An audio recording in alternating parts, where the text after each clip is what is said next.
Good morning বন্ধু বান্ধৱীসকল, আপোনালোক সকলোকে অসমীয়া ডেইলি ৰাশিফল চেনেললৈ স্বাগতম জনাইছোঁ। আজি বুধবাৰ 2024 ডিচেম্বৰ মাহৰ 25 তাৰিখ আৰু অসমীয়া পুহ মাহৰ 9 তাৰিখ। আজি তিথি দশমী, পক্ষ কৃষ্ণপক্ষ। আজি সূৰ্য উদয় হ'ব 6:12 আৰু সূৰ্য অস্ত যাব 4:34। এতিয়া আহিছোঁ ৰাশিফলসমূহলৈ। মেষ ৰাশি। মেষ ৰাশিৰ জাতক জাতিকাসকলৰ আজি বিশ্ৰামৰ বহুত প্ৰয়োজন। লগতে ঘনিষ্ঠ বন্ধু আৰু আত্মীয় তথা পৰিয়ালৰ সদস্যৰ লগত অলপ সময় অতিবাহিত কৰাটো জৰুৰী। কোনোবা পুৰণি বন্ধুৱে আজি আপোনাৰ পৰা আৰ্থিক সহায় বিচাৰিব পাৰে। যদি আপুনি তেখেতক আৰ্থিকভাৱে সহায় কৰে তেন্তে আপোনাৰ আৰ্থিক অৱস্থাও অলপ দুৰ্বল হ'ব পাৰে। আপোনাৰ জীৱনসংগীৰ স্বাস্থ্য আপোনাক চিন্তাত পেলাব পাৰে। আপোনাৰ হাঁহি আপোনাৰ প্ৰিয়জনৰ মনত সুখৰ লহৰ আনিবলৈ সকলোতকৈ ভাল উপাদান।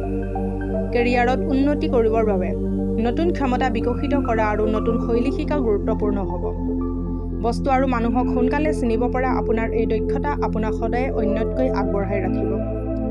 আজি আপুনি আৰু জীৱনসংগীয়ে ভাল সংবাদ লাভ কৰিব পাৰে। গাখীৰ, চাউল আৰু চেনি দি তৈয়াৰী হোৱা মিষ্টান্ন তৈয়াৰ কৰক। চন্দ্ৰোদয় হোৱাৰ পিছত চন্দ্ৰৰ পোহৰত বহি এই পায়স খাওক আৰু পৰিয়ালৰ সুখ অটুট ৰাখক। এতিয়া আহিছোঁ বৃষ ৰাশিলৈ।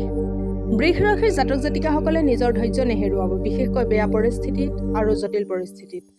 আৰ্থিক দিশত শুধৰণি আনিবৰ বাবে আপুনি বহুত সহজতে বহুত সময়ৰ পৰা থকা বিল আৰু ধাৰ পৰিশোধ কৰিব পাৰিব। আপোনাৰ জীৱনত এক সংগীত আৰম্ভ কৰক। সমৰ্পণৰ মূল্য বুজক আৰু হৃদয়ত প্ৰেম অথবা কৃতজ্ঞতাৰ ফুল ফুলিব। আপুনি অনুভৱ কৰিব যে আপোনাৰ জীৱনসংগী অধিক অৰ্থপূৰ্ণ হৈ উঠিব। সপোনত থকা সমস্যাসমূহ বাদ দিয়ক আৰু আপোনাৰ সংগীৰ লগত ৰোমান্টিক সময় অতিবাহিত কৰক। এইটো তেনেকুৱা ভাল লগা দিনবোৰৰ এটা, যিদিনা আপোনাৰ কৰ্মক্ষেত্ৰত আপোনাৰ ভাল অনুভৱ হ'ব। আজি আপোনাৰ সহকৰ্মীয়ে আপোনাৰ কামৰ প্ৰশংসা কৰিব আৰু আপোনাৰ ওপৰৰ বিষয়াও আপোনাৰ কামত বহুত সুখী হ'ব। ব্যৱসায়ীসকলৰো আজি ব্যৱসায়ত লাভৰ যোগ আছে। সময়ৰ সদ্ব্যৱহাৰ কৰিবৰ বাবে আজি আপুনি পাৰ্কত ফুৰিব যোৱাৰ পৰিকল্পনা কৰিব পাৰে, কিন্তু তাত কোনোবা অচিনাকি লোকৰ লগত আপোনাৰ তৰ্ক হোৱাৰ বাবে আপোনাৰ মন বেয়া হৈ যাব। বৈবাহিক জীৱনৰ বাবে আজি বহুত বিশেষ দিন। আপোনাৰ জীৱনলগৰীক প্ৰকাশ কৰক যে আপুনি তেওঁক কিমান ভাল পায়। কেঁচা কয়লা সন্ধিয়া সময়ত পানীত প্ৰবাহিত কৰিলে স্বাস্থ্যৰ ওপৰত ভাল প্ৰভাৱ পৰিব। এতিয়া আহিছোঁ মিথুন ৰাশিলৈ। মিথুন ৰাশিৰ জাতক জাতিকাসকলৰ উৰ্জা স্তৰ আজি অধিক থাকিব। আজিৰ দিনটো ভাল লাভদায়ক নহ'ব। এইবাবে আপুনি নিজৰ পইচাৰ ওপৰত চকু দিয়া উচিত আৰু প্ৰয়োজনতকৈ অধিক খৰচ কৰা উচিত নহয়। পৰিয়াল আৰু সন্তানৰ লগত অতিবাহিত কৰা সময় আপোনাৰ শক্তি পুনৰুজ্জীৱিত কৰি তুলিব। আজি কোনোবা এনেকুৱা ব্যক্তিৰ লগত সাক্ষাৎ হোৱাৰ সম্ভাৱনা আছে যোনে আপোনাক গভীৰভাৱে প্ৰভাৱিত কৰিব। আজি কৰা বিনিয়োগ বহুত লাভদায়ক বুলি প্ৰমাণিত হ'ব, কিন্তু আপুনি অংশীদাৰসকলৰ বিৰোধ সন্মুখীন হ'ব লাগিব পাৰে। যদি আজি আপুনি যাত্ৰা অথবা ভ্ৰমণ কৰি আছে তেন্তে নিজৰ বস্তু বা বাহানিৰ তদাৰক অথবা অতিৰিক্ত সুৰক্ষাৰ দিয়াৰ আৱশ্যকতা আছে। আজি আপুনি নিজৰ জীৱনসংগীৰ লগত বহুত ধুনীয়া মুহূৰ্ত কিছুমান অতিবাহিত কৰিব পাৰিব। নিজৰ চৰিত্ৰ সদায় ভালে ৰাখিব, নহ'লে আৰ্থিক স্থিতিত লাভ নহ'ব। এতিয়া আহিছোঁ কৰ্কট ৰাশিলৈ। কৰ্কট ৰাশিৰ জাতক জাতিকাসকলৰ মনোৰঞ্জনৰ লগত বাহিৰৰ গতিবিধি তথা খেল ধেমালিও সংযোগ কৰিব লাগে। আজি কৰা আৰ্থিক নিৱেশসমূহ আপোনাক সমৃদ্ধি আৰু আৰ্থিক সুৰক্ষা প্ৰদান কৰাত সহায় কৰিব। আপোনাৰ নিৰ্ণয়ত আপোনাৰ মা দেউতাৰ সহায় গুৰুত্বপূৰ্ণ বুলি প্ৰমাণ হ'ব। আপোনাৰ সম্পত্তি বাঢ়িব আৰু আপুনি সহজতে বিপৰীত লিংগৰ লোকক নিজৰ পিনে আকৰ্ষিত কৰিব। যি ব্যক্তি কলা আৰু ৰংগমঞ্চৰ লগত জড়িত সিহঁতক আজি নিজৰ কৌশল দেখুৱাবলৈ বহুত সুযোগ প্ৰাপ্ত হ'ব। আজি আপুনি খালী থকা সময়খিনি নিজৰ মাকৰ সেৱা কৰিম বুলি ভাবি আছিল, কিন্তু সেই সময়তে কামৰ বাবে আপুনি ভবামতে কাম নহ'ব। এই কথাটোৱে আপোনাক চিন্তিত কৰি তুলিব। আপোনাৰ জীৱনলগৰী আপোনাৰ দুৰ্বলতাখিনিক আপোনাক দুৰ্বল কৰিব নিদিব, যাৰ বাবে আপুনি বহুত সুখী অনুভৱ কৰিব। আৰ্থিক স্থিতি ভাল কৰিবৰ বাবে তামৰ পাত্ৰত পানী পান কৰিব। এতিয়া আহিছোঁ সিংহ ৰাশিলৈ। সিংহ ৰাশিৰ জাতক জাতিকাসকলে নিজৰ ভাগৰতা দূৰ কৰিবৰ বাবে সম্পূৰ্ণ দিন বিশ্ৰাম লোৱা উচিত, নহ'লে ভাগৰ আৰু দুৰ্বলতাই আপোনাক বিচলিত কৰি তুলিব পাৰে। হঠাৎ আহি পৰা খৰচে আপোনাৰ ওপৰত অধিক আৰ্থিক বোজা জাপি দিব পাৰে। আপোনাৰ ঘনিষ্ঠ লোকৰ সন্মুখত এনেকুৱা কথা নক'ব যি কথাই সিহঁতক দুখ দিব পাৰে।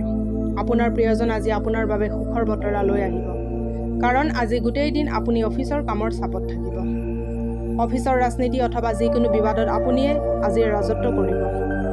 জীৱনত হৈ থকা অশান্তিৰ মাজত আজি আপুনি নিজৰ বাবে পৰ্যাপ্ত সময় পাব আৰু আপুনি নিজৰ পচন্দৰ কামো কৰাত সফল হ'ব। জীৱনসংগীৰ স্বাস্থ্যৰ লগত আপুনি আজি চিন্তিত হৈ থাকিব। গণেশ মন্দিৰত ধ্ৰুৱা দান কৰিলে আপোনাৰ আৰ্থিক অৱস্থা ভালে যাব। এতিয়া আহিছোঁ কন্যা ৰাশিলৈ। কন্যা ৰাশিৰ জাতক জাতিকাসকলৰ আজি খেলা ধূলাত অংশগ্ৰহণ কৰাটো জৰুৰী, কাৰণ চিৰ যৌৱনৰ ৰহস্য এইটোৱে হয়।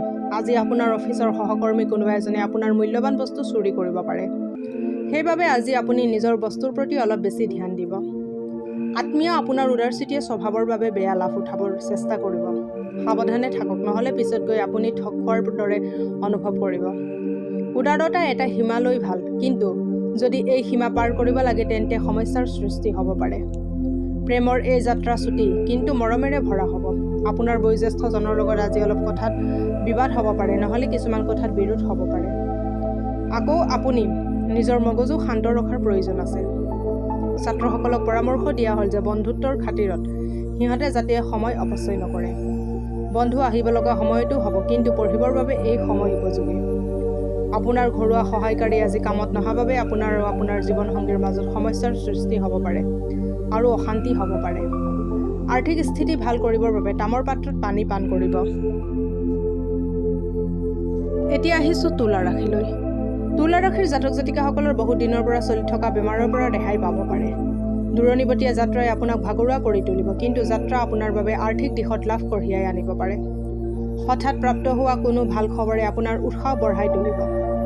পৰিয়ালৰ সদস্যসমূহৰ লগত ইয়াক ভাগ বতৰা কৰিলে আপুনি উৎফুল্লিত হৈ পৰিব। সুখ আৰু আনন্দৰ বাবে নতুন সম্বন্ধৰ অপেক্ষা কৰক।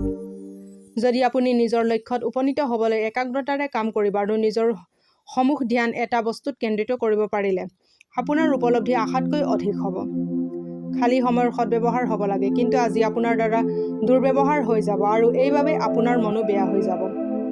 আপোনাৰ জীৱন নগৰী আপোনাৰ দুৰ্বলতাখিনিক আপোনাক দুৰ্বল কৰিব নিদিব, যাৰ বাবে আপুনি বহুত সুখী অনুভৱ কৰিব। আৰ্থিক স্থিতিত ভাল কৰিবৰ বাবে কেঁচা গোটা হালধি প্ৰবাহিত পানীত নিক্ষেপ কৰক। এতিয়া আহিছোঁ বৃশ্চিক ৰাশিলৈ। বৃশ্চিক ৰাশিৰ জাতক জাতিকাসকল যদি পৰ্যাপ্ত পৰিমাণৰ বিশ্ৰাম নকৰে তেন্তে আপুনি বহু ভাগৰুৱা অনুভৱ কৰিব আৰু যাৰ ফলত আপোনাৰ বিশ্ৰাম কৰা সময়খিনি অধিকতৰ ল'ব লাগিব। অৰ্থনৈতিক দিশত শক্তিশালী হোৱাৰ পূৰ্ণ সম্ভাৱনা আছে।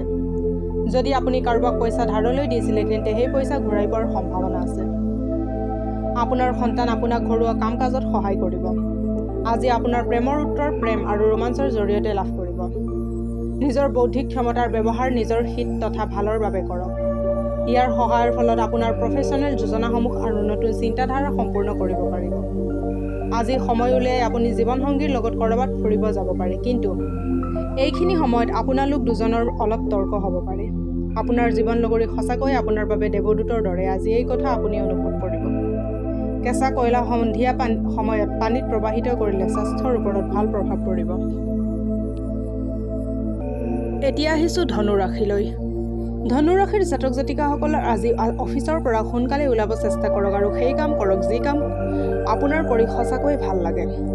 যিসকল লোকে ক্ষুদ্ৰ উদ্যোগ পৰিচালনা কৰে তেখেতসকলক আজি কোনোবা ঘনিষ্ঠৰ পৰা পোৱা উপদেশ মতে আৰ্থিক লাভ হোৱাৰ পূৰ্ণ সম্ভাৱনা আছে।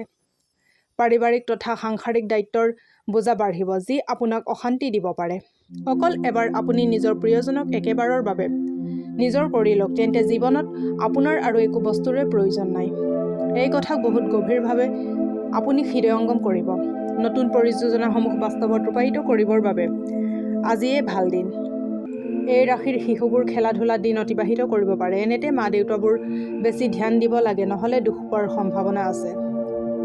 বিবাহ এক দৈৱিকীয় আশীৰ্বাদ আৰু আপুনি আজি এই কথাক অনুভৱ কৰিব। যিকোনো পাত্ৰত বগা কলা মাৰ্বল সজাই ৰাখিলে পাৰিবাৰিক জীৱনত সুখ আহিব। এতিয়া আহিছোঁ মকৰ ৰাশিলৈ। মকৰ ৰাশিৰ জাতক জাতিকাসকলৰ ব্যক্তিগত সমস্যাই আপোনাৰ মানসিক শান্তি ভংগ কৰিব পাৰে। মানসিক হেঁচাৰ পৰা হাত সাৰিবলৈ বাহিৰা কিতাপ পঢ়ক। আৰ্থিক দিশত শুধৰণি হোৱাৰ বাবে প্ৰয়োজনীয় বস্তু কিনাত সুবিধা হ'ব। সন্ধিয়াৰ বেছিভাগ সময় আত্মীয়ৰ লগত অতিবাহিত হ'ব। আজি আপোনাৰ কাৰোবাৰ লগত চকুৰ চাৰিমিলন ঘটিব পাৰে। যদি আপুনি নিজৰ সমাজত উঠা বহা কৰে আপোনাৰ অনুভৱ হ'ব যে আপোনাৰ পৰিয়ালৰ সহযোগ আছে বাবে আজি আপুনি অফিচত উন্নতি কৰিব পাৰিছে। এই ৰাশিৰ ছাত্ৰসকলৰ আজি মোবাইল গোটেই দিন বৰবাদ কৰি দিব পাৰে। আপোনাৰ জীৱনলগৰীৰ অসুখী স্বাস্থ্যৰ বাবে আপুনি বহু চিন্তিত থাকিব পাৰে। ৰূপৰ বৰ্গাকাৰ টুকুৰা নিজৰ লগত অনবৰতে ৰাখিলে অথবা গলত ধাৰণ কৰিলে পৰিয়ালত সুখ শান্তি অটুট থাকিব। এতিয়া আহিছোঁ কুম্ভ ৰাশিলৈ। কুম্ভ ৰাশিৰ জাতক জাতিকাসকলৰ আকাংক্ষাসমূহ এটি সুগন্ধিত ধুনীয়া ফুলৰ দৰে ফুলিব। আজি বিনা কাৰণত পইচা খৰচ কৰাৰ পৰা নিজকে বচাই চলক, নহ'লে লগা সময়ত আপোনাৰ তাত পইচাৰ নাটনি হ'ব পাৰে। ঘৰত এক উল্লাসৰ পৰিৱেশ থাকিব যি আপোনাৰ মন ভাল কৰিব আৰু মনত অহা হতাশাৰ ভাৱসমূহ হ্ৰাস কৰি দিব। আৰু ইয়াত আপোনাৰ পূৰ্ণ সহযোগ কাম্য হয় আৰু অকল এজনৰ সুখ দৰ্শকৰ দৰে বহি নথকাটোৱে শ্ৰেয় হ'ব। আপোনাৰ প্ৰেম প্ৰসংগৰ বিষয়ে বেছি ইফালে সিফালে কথা কৈ নুফুৰিব। আজিৰ দিনাখন অফিচত পৰিৱেশ বহুত ভাল হৈ থাকিব। যিসকল লোক কামত ব্যস্ত আছিল সিহঁত আজি নিজলৈ সময় পাব পাৰে, কিন্তু ঘৰত কাম এটা আহি যোৱাৰ বাবে আপুনি আকৌ ব্যস্ত হৈ পৰিব পাৰে। আজি আপুনি বৈবাহিক জীৱনক শ্বাসৰুদ্ধকৰ হেন অনুভৱ কৰিব, কাৰণ আপুনি আজি এক প্ৰকাৰৰ অসহজতা অনুভৱ কৰি থাকিব। আপোনাৰ আজি সকলোতকৈ অধিক প্ৰয়োজন হ'ল জীৱনসংগীৰ লগত ভালভাৱে আত্মীয়তাৰে কথা পাতক। আৰ্থিক স্থিতি শক্তিশালী কৰিবলৈ হাতত সোণৰ আঙুঠি জৰুৰ পিন্ধক। এতিয়া আহিছোঁ মীন ৰাশিলৈ। মীন ৰাশিৰ জাতক জাতিকাসকলৰ অফিচৰ পৰা সোনকালে ওলাব চেষ্টা কৰক আৰু সেই কাম কৰক যি কাম আপোনাৰ কৰি সঁচাকৈ ভাল লাগে। জীৱনসংগীৰ শাৰীৰিক অৱস্থা বেয়া হোৱাৰ বাবে আপোনাৰ ধন খৰচ হ'ব পাৰে, কিন্তু ইয়াত চিন্তাৰ কোনো কাৰণ নাই, কিয়নো এনে ধন এনেকুৱা বিপদৰ সময়ৰ বাবেহে জমা কৰা হয়। কোনোবা এজন যাৰ লগত আপুনি একেলগে থাকে আপোনাৰ দায়িত্বহীনতা আৰু অনিশ্চিত ব্যৱহাৰৰ বাবে খং কৰিব পাৰে। প্ৰেমত নিৰাশাই আপোনাক বেজাৰ কৰিব পাৰে। আজিৰ দিনটোত আপুনি বহুত সক্ৰিয় হৈ থাকিব আৰু বহুত মানুহৰ লগত দেখা কৰাৰ সৌভাগ্য হ'ব। মানুহ আপোনাৰ পৰা উপদেশ বিচাৰিব আৰু আপুনি যিয়ে নকওক কিয় একো কোৱা অবিহনে আপোনাৰ কথা মানি ল'ব। অৱসৰ সময়ত আপুনি যিকোনো কিতাপ পঢ়িব পাৰে। কেতিয়াবা ঘৰৰ সদস্যৰ বাবে আপোনাৰ একাগ্ৰতা ভংগ হ'ব পাৰে। জীৱনসংগী আজি অলপ অধিক আত্মকেন্দ্ৰিকৰ দৰে ব্যৱহাৰ কৰিব। এটা সেউজীয়া ৰঙৰ বটলত গংগাজল সুমুৱাই লৈ সেই বটলটো যিকোনো আহঁত গছৰ তলত পুতি থ'লে পাৰিবাৰিক জীৱন বহুত মধুৰভাৱে ব্যতীত হ'ব। আজিলৈ ৰাশিফলৰ ভিডিঅ'সমূহ ইমানেই। যদি ভিডিঅ'বিলাক ভাল লাগে লাইক কৰিব, কমেণ্ট কৰিব, শ্বেয়াৰ কৰিব আৰু ডেইলি ৰাশিফলৰ ভিডিঅ'সমূহ পাই থাকিবলৈ চেনেলটো ছাবস্ক্ৰাইব কৰি ৰাখিব। ধন্যবাদ।